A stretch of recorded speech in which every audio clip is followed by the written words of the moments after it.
Neon Genesis Evangelion was an anime about teenagers piloting robots and defeating weekly evils, clearly tokusatsu mecha anime inspired, and towards the latter half of its run, it turned into something more than an outright deconstruction of the very genre it was placed in. It was a bold move, but ended up being one of the most appreciated and influential anime of the millennia, and a personal hyperfixation of mine. So, about Scott Pilgrim. When I heard there was going to be a Scott Pilgrim anime, one, I thought that was a load of cap, and two, I was expecting a reimagining of events from the book with some bonus elements in a more syndicated format. I would have been fine with that, honestly, but looking back after what I've witnessed, after what I've seen, what I've experienced, that would be a fucking waste of underpaid animators. So what exactly is the point of reimagining a book that's already had an animated short and a feature-length 2000s culturally redefining movie if it's already like been culturally redefining?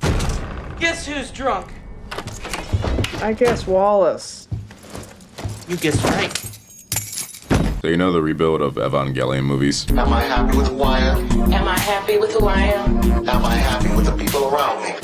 Neon Genesis Evangelion director Hideki Anno planned to work on a live-action project, but the script of said project could not be drafted, and he decided to reevaluate his focus onto animation. In 2005, he officially began working on the new Evangelion project and originally planned on making a simple graphical remake of the show. But eventually, the initial idea of just a remake got abandoned. They decided to move away from what the original series already established. Through the writing process, there are multiple changes made in order to surprise audience members while putting more focus on elements they chose to develop more this time around. This ought to show that the rebuild of Evangelion movies were made to tell a different story than the original while keeping the core elements of the characters that still made Evangelion. Just like that, Evangelion 1.0 You Are Not Alone was released in summer 2007 and made a shit ton of money and got a shit ton of critical acclaim. Many adored the directorial choices that made the existing characters better while keeping their core self intact. The point of the reboot movies were to subvert expectations to long-term fans by retelling the story with changes made in mind with the fact that the people who will watch these movies have seen the old original show beforehand, while also just giving these characters a more happier and self-explored conclusion. You know, that wasn't just like, oh, everything's fucked. The point of Scott Pilgrim Takes Off is no different. In fact, it is the exact same. 1, focus.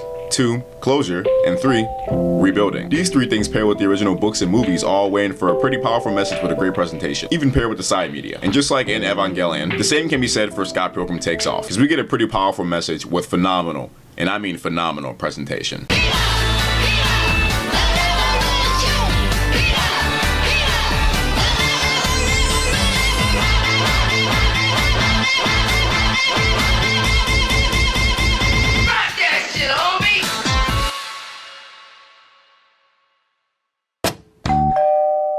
Scott Pilgrim Takes Off is not a reboot. It's also not a sequel, but it's kind of both. The original books detailing Scott's adventures has enough time to flesh out all of its characters if it wanted to, but it doesn't. Besides Scott, kinda Ramona, kinda Knives, and kinda Envy, and kinda Kim, no other characters really get development and are all kinda just made one-note characters in Scott's life. And when I say characters, I don't even mean in an objective sense, like yeah, these are all characters, but adjacent to Scott, they feel more like characters than people. Just characters in his life meant to give us exposition on why he's so cool and awesome, but also a loser with a somewhat not stellar relationship history. Everything revolves around Scott, and not only that, everything revolves around Scott's perception of everything. So if you aren't even that important to him, it doesn't matter to the reader. There is another Scott just named Other Scott. That is all he is. Just Dan Wallace's boyfriend. You know that one throwaway line that Scott says within the argument between him and Ramona? Fine, I had to fight a guy to be with her, okay? I fought a crazy 80-foot tall, purple-suited dude, and I had to fight 96 guys to get to him.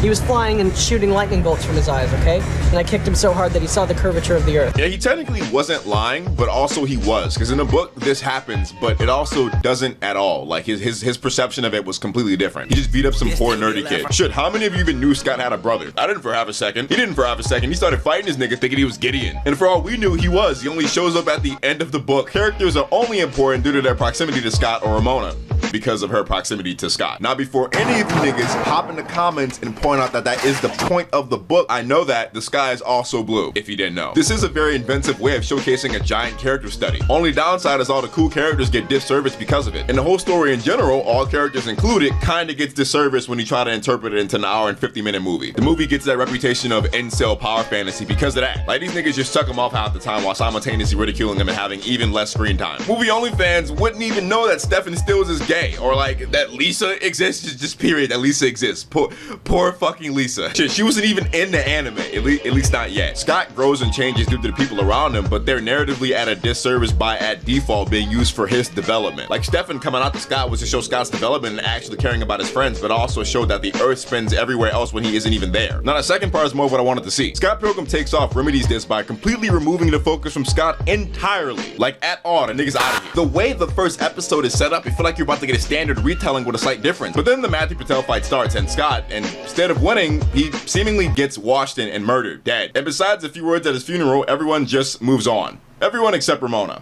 He's alive! After finishing episode 2 and it's sinking in that there are only 6 episodes left, I quickly realized that the show's gonna have Ramona be the focus instead of Scott. And at this revelation, I instantly got more invested. Personally, I feel that Ramona's character has been done a huge disservice. She's been reduced to this caricature manic pixie dream girl that Coomer cartoon reviewers with negative res and a triple humiliation king nut all over because the movie, it doesn't do a good job at conveying her character. They got her on that mysterious shit, on that teen X shit, on that vamp shit. She kept it low key. So you don't even see her as a character, just like some stoic bad bitch for our loser protagonist back despite having like negative riz. Can I just stress that I love Michael Cera's performance, but his take on Scott is only believable in bagging a baddie like Ramona because this movie exists. Like, this movie set the standard for loser ass niggas getting bad bitches. Scott is supposed to be some shitty gamer dude who fucks. This nigga don't fuck. Well, he fucks only because of the stereotype that he set that all white women fawn over. Niggas say Scott Pilgrim ruined a generation of women, but it enabled a generation of men too, if not even more. Michael Cera's performance in the anime is phenomenal though. Scott and Ramona actually sound like they have chemistry, and Ramona isn't just randomly swooned by some loser ass nigga with negative riz because the story says so. It seems like she actually could be in her right mind for wanting to fuck this nigga, and not just some bad bitch for the power fantasy pussy. Ramona is certainly characterized somewhat in the comics, but basically not at all in the movie. Since the books and movies are obviously focused on Scott, Ramona's growth is kind of just put on the back burner. In the movie, we get like one scene of Ramona without Scott. In the comic, her and Kim throw it down at the mall, and it makes sense why they molded that fight kinda into like the final act, but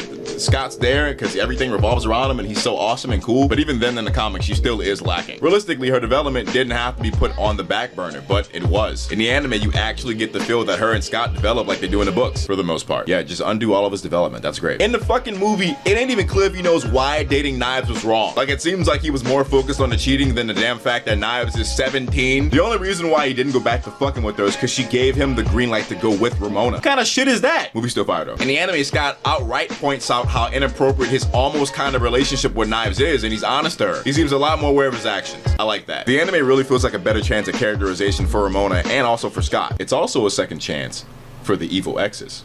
I don't give a fuck. I don't give a fuck. I don't give a fuck. This new anime gives second chances to everyone, including the not-so-evil exes. After Scott seemingly dies, young Neil mysteriously wakes up to a fully written movie script about what would have happened if Scott Pilgrim won the fight instead of dying, and you think, wait a minute, a movie where Scott would have won?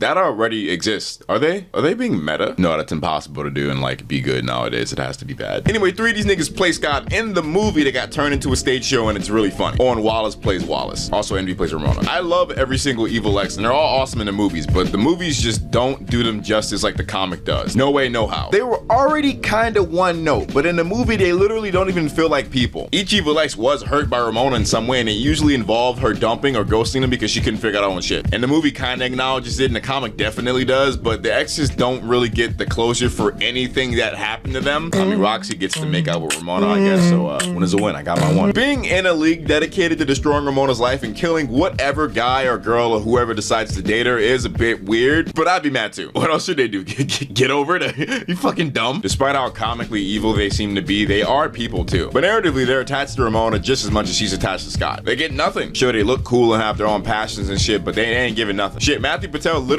isn't given anything but cool mystical powers, and we know that he's like kind of geeky. That's it. The anime basically gives them all their own episodes, or will just sprinkle in so much evil X content in every episode. The anime makes Matthew a thespian with a love for plays and theatrics and musicals. I love this. Definitely not because I did theater all throughout high school. Definitely not. They also just make him cold as fuck. Like, he should be soloing all the evil X's. I love how they showed his powers off. Lucas Lee's always been a movie star, but we also know he's a skateboarder. We've only seen him do cool stuff and then choke. For once, the movie does a nigga better because the comic fight isn't interesting at all. He just bricks a trick and dies. In my opinion, the movie makes him look way cooler. It's really funny that what happens to Lucas would happen to Scott if he was famous. He essentially gets canceled for playing the role of a nigga dating a 17-year-old. And the anime gives us this whole cool ass scene where he skateboards away from the paparazzi, and it's animated in this really awesome way and shows us just how good he is. But that's really funny. Like, that's really funny. Like, maybe that would be globally frowned upon. He was already on thin ice anyways because he don't be giving a fuck. We find out he became an actor out of spite of Ramona leaving him for Todd, and they make up. He kept the skateboard he broke when Ramona broke his heart. Somebody give this nigga a hug, bro. Towards the end of the anime, he gets a job working at the same coffee place that Scott's sister works at, and he seems happy. The anime is filled with him being funny, unbothered, and skateboarding. I love it. W himbo. Todd has always been a cheating ass bass player with vegan powers. The anime made him a cheating ass bass player with vegan powers who's also really gay. For Wallace.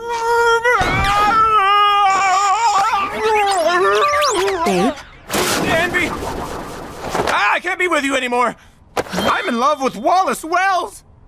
What? I love gay Todd, he's so adorable. Almost makes you forget that he kinda sucks. Don't be cheating, I don't know what to tell you, nigga. They also give him and Roxy a really cute friendship. I like seeing them interact. Reminds me of myself and my bestie, and y'all see her face a lot in these videos. Definitely not to her approval though. In the movie, the Katsunaga twins don't even have any fucking lines. These niggas just mewing the whole time. Fucking look 'em accent. Goddamn mogging the whole cast. They can't break their mew session. The movie gave us a really cool fight between Sexpo Bomb and the Katsunaga twins, but it removed one of their core traits, their love for robotics. In the anime, we get to see them have fun with their little robo buddy, just like the comic. Also, we find out later on, spoiler warning if you were okay with me talking about it up until the twist, the twins are just dead ass cool with old Future Scott. They have like a whole band, which if you don't realize, canonizes the implication that the evil exes actually didn't die, and when they got turned into coins, simply respawned to their houses as better people. You said we defeated them. Oh yeah, duh.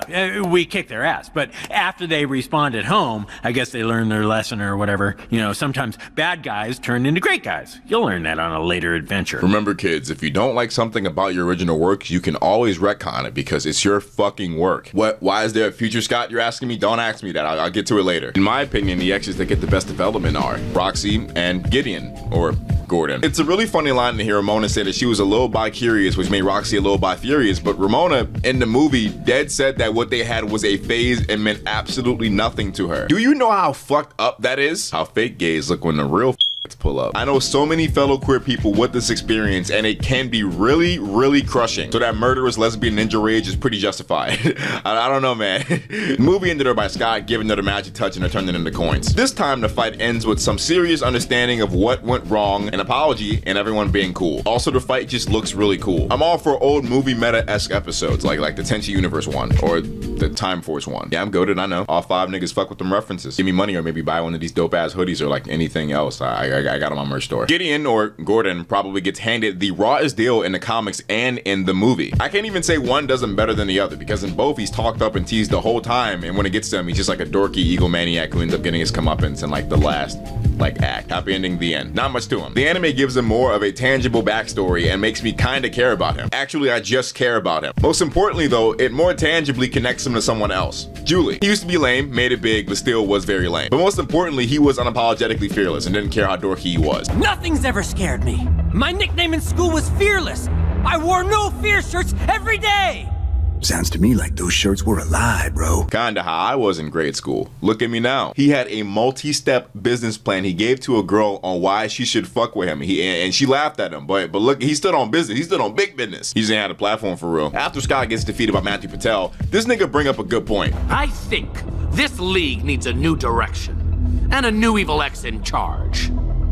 You really think I just hand the league over? Like, why is he the leader? Who the fuck is this nigga besides the guy who put the ad out and has all the money? He don't got no cool powers. He can't do a skateboard trick. He ain't a ninja. He certainly ain't psychic. He's just a nigga with a sword that gets a dope fight with Matthew and gets washed. They made this nigga so cold. Instead of killing him, he makes him sign the rights to the league and literally everything he owns away. And he's left just being that same lame ass nigga he used to be. He uses all of what's left of his money to go to Toronto and talk to a familiar face. He turns to Julie for help and she lets him crash with her while being very depressed. After Lucas's career tanks, he crashes with them too, and it's really fun seeing him hang out like buds and not like evil coworkers who don't have fun. I think it's just really cute. He's still low-key evil as fuck though. Like, he planned on blowing up the whole damn theater performance of the Scott Pilgrim movie that got canceled and turned into a theatrical performance because Matthew. But Patel ends up outright giving Gideon back all of his shit because he just didn't like running his company, which I thought was really funny. Best buds again. That's what I love. The exes are given the focus they deserve, but most importantly, they're given the closure they deserve even more. No longer do they feel like obsessive one-note niggas who live pretty successful lives but just can't get over this one girl who can't stop frying her hair. Seriously, I know I'm one to talk, like I literally just dyed my hair. She be bleaching that shit like every other day. Hair gonna sound like french fries for tempo by the end of the month. The characters that are essentially the backbone and driving force for this franchise are treated way better in this anime. And this made me really happy because they really deserve it. Not everyone wants closure, but also not everyone will get it if they do. So it's really nice seeing all of that be actually acknowledged here. And luckily for you, we'll see more when we come back. You sit tight.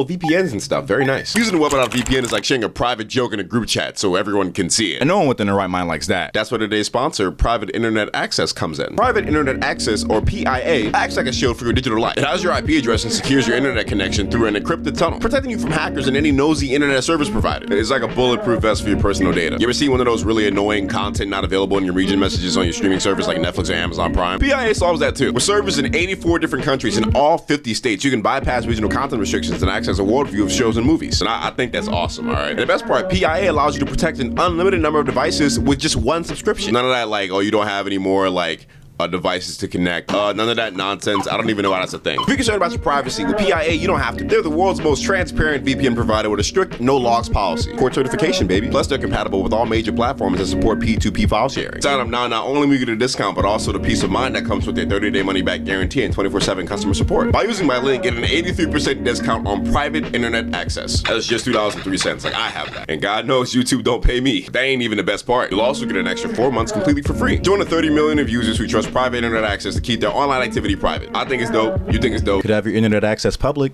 or you could have it private. Tap in. That's all I'm saying. PIA. Buy it. Alright, now back to it.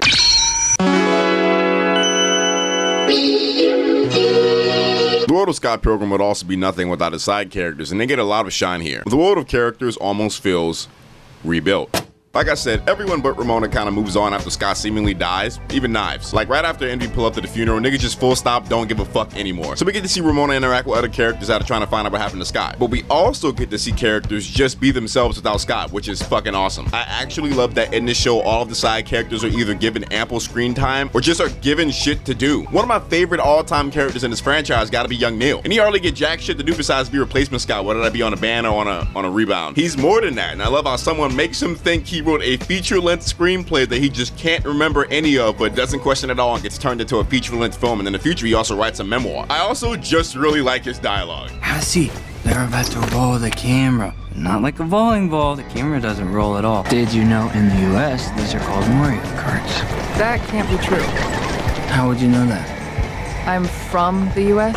Oh, well, they're definitely called that in Japan. The lighting in this scene is super dark to represent the darkness in Scott's soul. Young Neil, your glasses. Huh? Yeah, I finally got a prescription. They're sunglasses? Huh? Oh, wow. I need to smoke with him. Like, he definitely knows something I don't. Like me, him, Ray Ayanami, Lance McClan, and Kevin from the Round Table. That's a dream rotation right there. I'm just glad they have him doing something, for God's sake. Kim gets more dedicated focus on her past relationship with Scott like in a comic, but that's only for one scene. We're able to just enjoy her as a character without Scott and with the other people around her, like her fine-ass coworker. She'd get tired of seeing my ass. We also get to see her kiss someone that isn't Knives. Yeah, y'all niggas ain't even know about that, huh? Scott the words, but she your goat, huh? She your queen. Saying that Scott just like you mean you a weirdo, but saying that Kim just like you fine, huh? Y'all be posting this gift saying that's how I'm trying to be like that, huh? Huh? This your goat, huh? This your goat. Well, she can still be your goat because this never happens in the anime. I absolve you of your sins.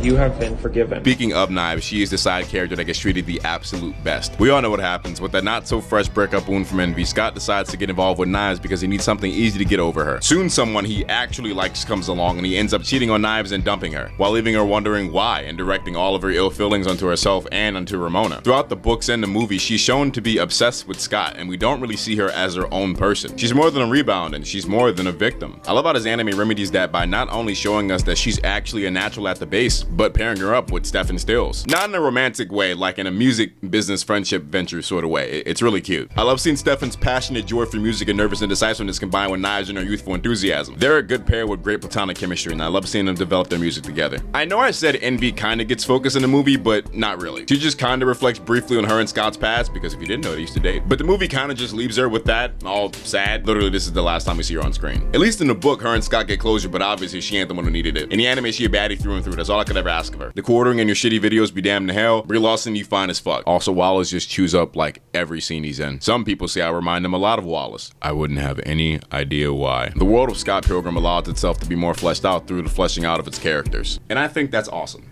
Towards the end, we find out the person who took Scott was Scott. That was to try and prevent him from dating Ramona because, surprise, surprise, in the future, Scott and Ramona ended up fucking that up too. The person who gave young Neil the screenplay on If Scott Pilgrim Won was older Ramona. And it wasn't fiction, it was the reality that they lived in the future. You know, she couldn't stop Scott, so she ended up trying to give the characters we know in the past some chance of seeing what would have happened if he didn't intervene. Right off the bat, it's assumed that these characters are the comic characters, and it's assumed that the happy ending we saw was only temporary. And because Scott didn't do the growing he did in the show in that timeline, and nor did Ramona, it ended. It's very clear that older Scott is stunted and stagnant. He still lives with Wallace, he still uses all of Wallace's shit, he's separated from Ramona, and he's still a man-child. He hasn't grown. Older Scott wanted present Scott to not make any of the same mistakes he did, which is why he took him away from the present into the future. But it fucking sucks. Like, majorly. Like, for Scott, this is like, damn, like, old me fucking sucks. I have to be a better person. Scott obviously disappointed at this revelation to actually see Ramona and realizes what I just said, that she was the one who made the screenplay that Scott just found out about. She wrote it based off of young Neil's memoir and gave it to young Neil. Obviously, we know the whole movie idea falls apart and she considers the plan a failure because of that. But Scott points out it looks like her plan really wasn't a failure at all. It gave so many people in this world the opportunity for better. And this is really awesome detail because you think the whole time, damn, watching the little robot just teeter around, that was Scott watching everyone. This show has so much rewatchability value. Like, he saw all of that, which was awesome. Here's to growing and changing as a person. That's my goal. She's able to take Scott home and mystery solved. No murder. It was older Scott's fault. It's all good.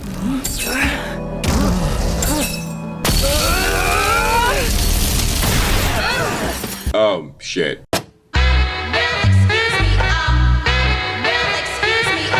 Turns out someone put an anti-kiss field on Scott, Bonnet to Ramona's DNA in order to literally stop them from kissing. They know literally everyone is showing up to Matthew's premiere, so they say fuck it and tee up. Turns out none of the exes have anything to do with this and literally have no desire to fight him, no less fight him for Ramona. We're not here to fight. Our robot says we're all bros in the future, so later, bro. I love the twins. John Norma twin? Anyways, it's revealed that it was even older Scott who did it, and everyone teams up to fight against him in his immaturity. A stop gets put to this when even older Ramona pulls up to stop even older Scott, and to tell current Ramona that this was just destined to play out like all of her older relationships. But then even older Scott says something. Oh, go ahead. Both of you, run! Run away from the thing that you love. And through this, she realizes to choose herself because she's a person who deserves to be happy. Her and even older Ramona fuse into a super Ramona and they break the AK field. Even older Scott gets some sense knocked into him and literally everyone gets a happy ending. And you just sit here and think, damn, I just watched 8 episodes of peak after peak after peak. Like, Knives even joins the band. Like, this shit is peak, bro. Literally no one gets done dirty here. Except Lisa, wherever she is. I am so sorry to all of my Lisa fans out there, especially the bestie. This anime is perfect. It treats all of its characters like they should have been treated in the first place. It gives people happier endings. It recognizes characters as more than what they went through. It shows us new things about characters we didn't know and weren't given the focus to know beforehand. It shows us this world doesn't revolve around Scott Pilgrim, but it also shows us this world is real. Scott Pilgrim Takes Off could exist in a vacuum where only this show exists, but it doesn't, and it's not supposed to. You could watch it fully and enjoy it without reading the books, or watching the movie, or even seeing the animation, but it makes the experience all the better if you do. Our expectations are subverted majorly, and you'd only experience that 100% after reading the books and watching the movies before this. The Scott Pilgrim franchise is a character study, but Scott Pilgrim Takes Off is a character study for multiple, and not just for one. It's filled with a bunch of laughs, but it's filled with double the heart. It may only be 8 episodes, but it does so much with that little time. Characters are supposed to grow just like people do, and this show is exactly about growth. But not only is it about growth, it's also about rebuilding. This is the rebuild of Scott Pilgrim. Need an assist? Why would you help me? What do you mean? I always helped you. You like him, don't you? There were sparks. What if we find a new bass player and they make us worse? The odds are they'd make us better, because we probably sucked. There's always Scott's understudy. I'm a screenwriter! Roxy! I'm sorry! For what? For leaving the way I did! Gordon Goose from North Bay, Ontario? Fearless. And you do remember me. You may be the only one that does. The movie fell apart. Careers ended. That's not the story I saw. Huh? I saw a story about you. Or another you. The Ramona I left. She was looking for me. Looking for answers. Never giving up. Like that famous detective. Columbo? I was gonna say Detective Pikachu. But Columbo, exactly. Your Ramona sounds pretty cool. So cool. Well then, we better make sure she gets what she wants.